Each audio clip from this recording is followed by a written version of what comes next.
Alright, I got this corner all cleaned up in the last couple weeks.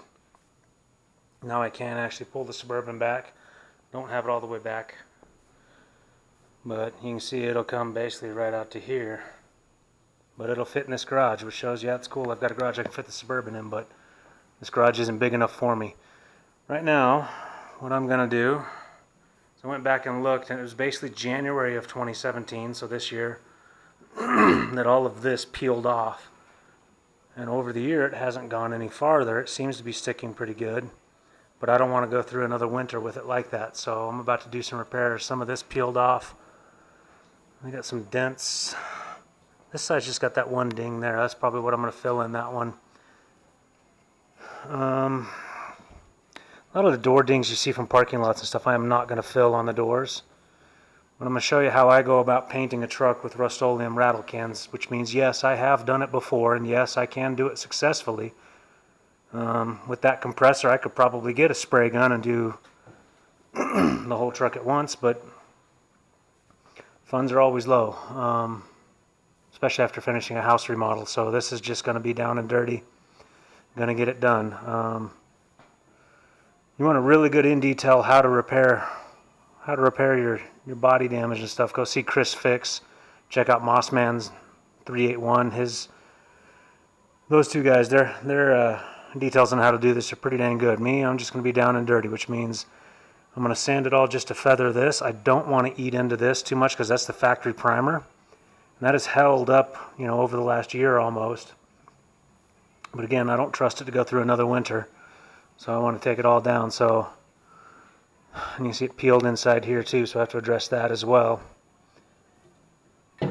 So I'll red line and below, mask off, everything up here white and gray I'm going to redo. Mix up a tiny bit of Bondo for that little dent. There's another dent just like that on the other side, so when I get to the other side I'll have to do that too. I have to feather all this in up here. And then yeah, but the trick to do this with spray cans is do not try to do the entire truck at once. Take it panel by door by door by panel at a time. So I will mask off this edge and just work everything in here. And that way you keep your, oh, nice dent there. I might fill that one in too. But you keep your work surface area a lot smaller. And you notice factory gloss versus a semi-gloss out of Rattle can. That's all I'm going for is the semi-gloss. I am not going to try to buff and polish or any of that because long-term solution for this truck is way different than that. I am not going glossy. Which is the thing with rattle cans. I know there's plenty of guys out there showing how to do that and how to get glossy factory-like finish, and you can do that all you want. I'm not going to. For me, it's just basically just the color. I don't do clear coat. I don't do buff and polish or none of that. This basically just needs to be enough to hold until I can do the full-blown final solution I've got. Oh, I hope I can get it done this next upcoming summer. We'll see. Stay tuned for that one over the next, well, wintertime you won't see it, but maybe spring at the earliest. But yeah, for now, let's get this ready to ride through another winter. Break out the DA sander and go to work. Oh, and to do this too, I'm also going to remove the tail lights so that way I can wrap the paint on in behind it and get the entire panel. That way I don't have to worry about sanding that or messing with that. And for these, they are quite simply a 7mm bolt here, 7mm bolt there, and you pull them out. Not hard at all. So I'm going to get to that. Alright, for sanding phase, this is all I'm going to mask. Basic blue tape. Oops, I forgot up there. I got to get up there. But a couple strips of tape, in case I sand off into that. I'm not hitting this before I'm ready. But just sand off that much, keep it off glass. A little unorthodox, but for your Line X or other bed liners, duct tape actually works better. Blue stuff just peels right off. Duct tape will stay on, and it doesn't hurt the bed liner either. But yeah, it'll allow me to sand it. I got my light plug all done. I'll scuff all this up, at least get the gray on in around the corner, so I don't have chipping and peeling off the corner. But that's all covered up, so I'm not so worried about that. I'm just going to scuff it. This stuff I'm going to fully sand it. So I think it's time to light up the sander. We've got the door open for that, so I've got plenty of ventilation, but when it comes time to paint, I'm probably going to back the Suburban all the way up and shut that door because it's pretty breezy today. Nice fall wind everywhere. The other thing that does too is this is uninsulated garage door. Drop that, it's brown like those ones. And that becomes a heat sink, which makes this garage probably around 75 degrees when it's in direct sunlight. Well, yeah, I'm going to get to the sanding.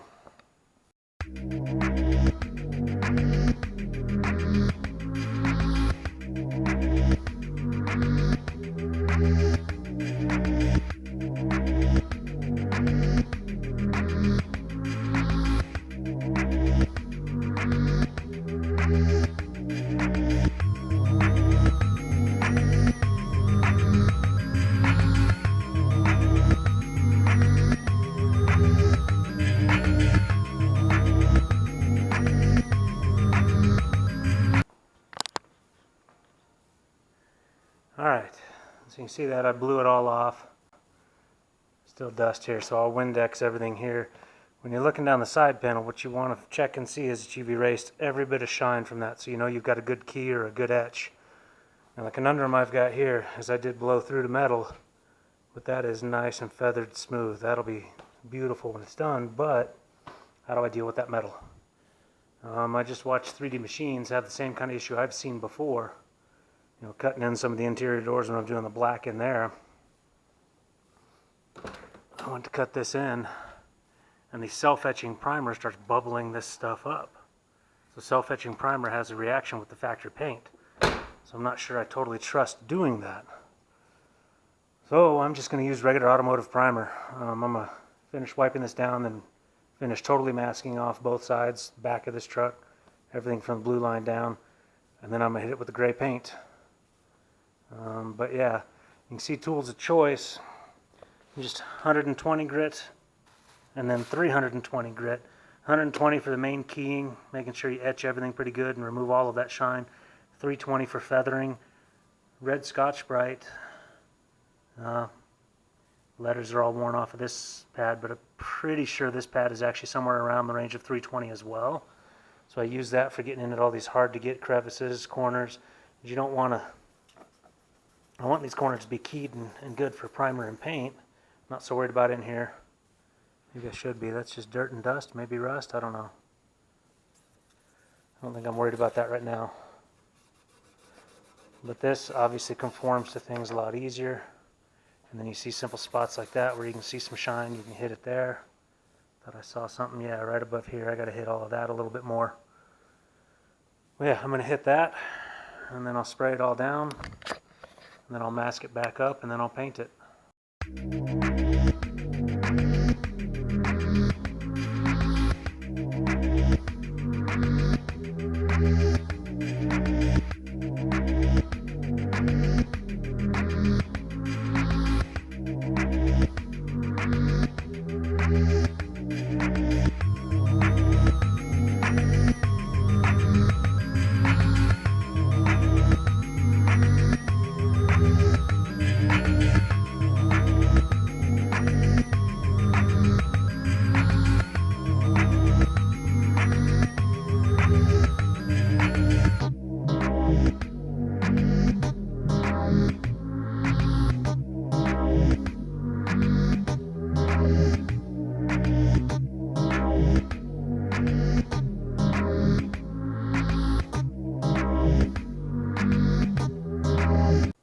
Alright, there it is.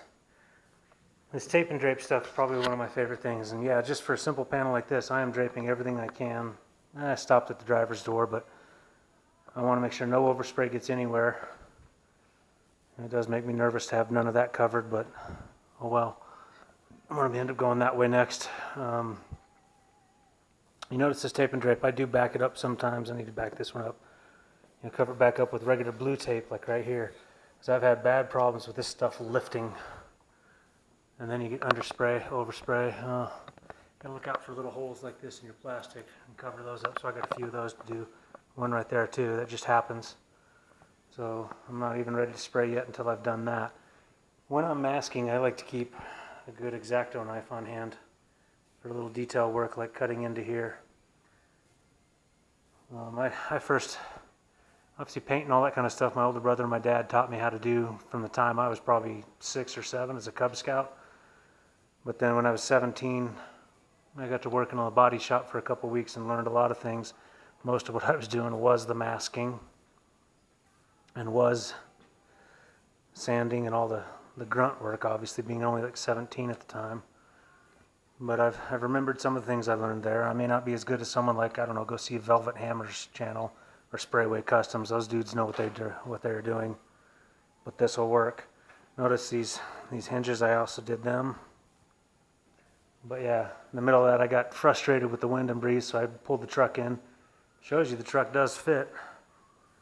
Pretty good sized garage for just a townhome. I just wish it was a foot higher there so I could actually build a roof rack and everything. I mean, I got the room between that beam and stuff, but who knows.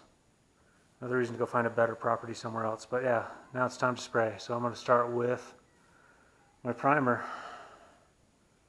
And I may regret it, may not, I don't know, but I'm just going to use regular primer. I don't want chemical reactions between the paint with the self-etching stuff. I mean, yeah, with bare metal you're supposed to use self-etching, but then again, I've keyed the crap out of that bare metal with the 320 grit, so hopefully I'm okay. We'll find out. You'll see it first here if I'm not. Here we go.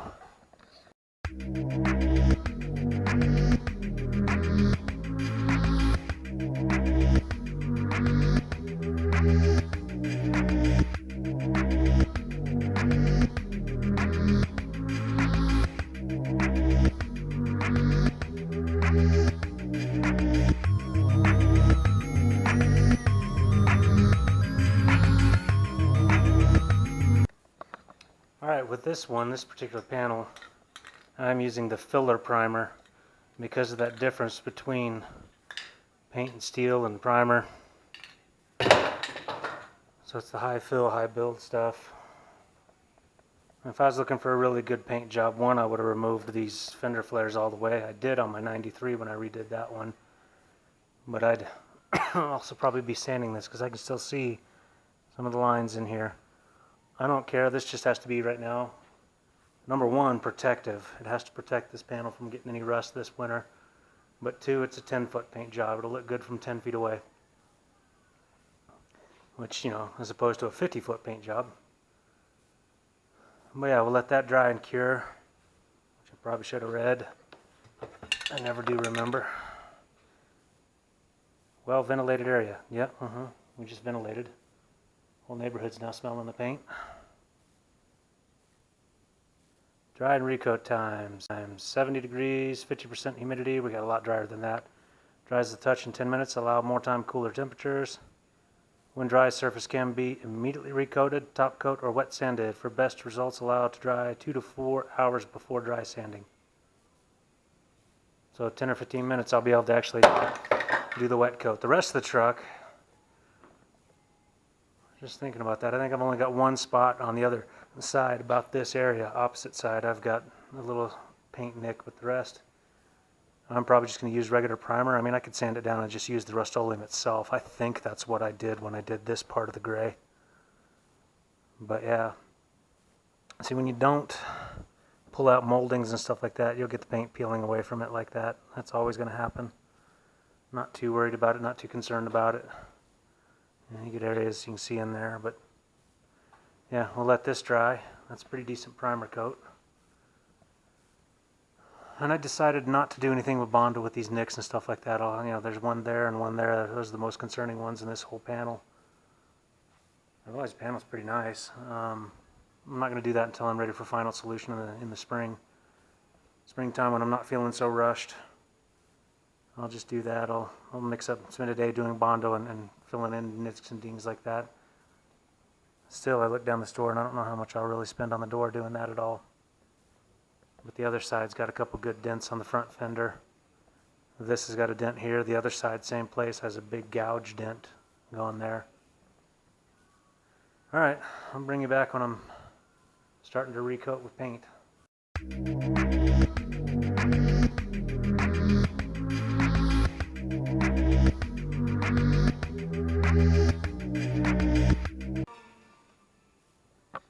Alright, first coat, not total coverage. That way you avoid runs and buildups. You see some places I went probably a little thicker than I should have, but I didn't even get around this side either, and the hinges. Not total coverage. You can start seeing some of the stripes and stuff. And then the third or fourth coat's when all of that should disappear. You'll have nothing but good, solid gloss buildup. And then I'll wait a week, and after it's cured for a full week, I'll wax it when it's done. But yeah, generally that's how I do it. Just cover what I can and just wait 10 minutes, 15 minutes between coats. But yeah, I'll bring it back on when I've got it all peeled off and show you the final result. But just simple light coats like that. Third and fourth coat, you can start really building up a little bit more. But again, with rattle cans, always be careful not to get runs. So yeah, where you got some modeling in here, that's fine for now. First coat, good to go. I am worried about how that high build primer is going to interact with all this, but I'm hoping coat after coat, by the third or fourth coat, it'll be gone. But I'm also seeing that line in there. That's not going to disappear. It's just not, because that's where, there above is where I painted it with the gray last time, because most of this stripped down. Actually, on this, it was the door that stripped, and some of this. I think there was a lot of white left here.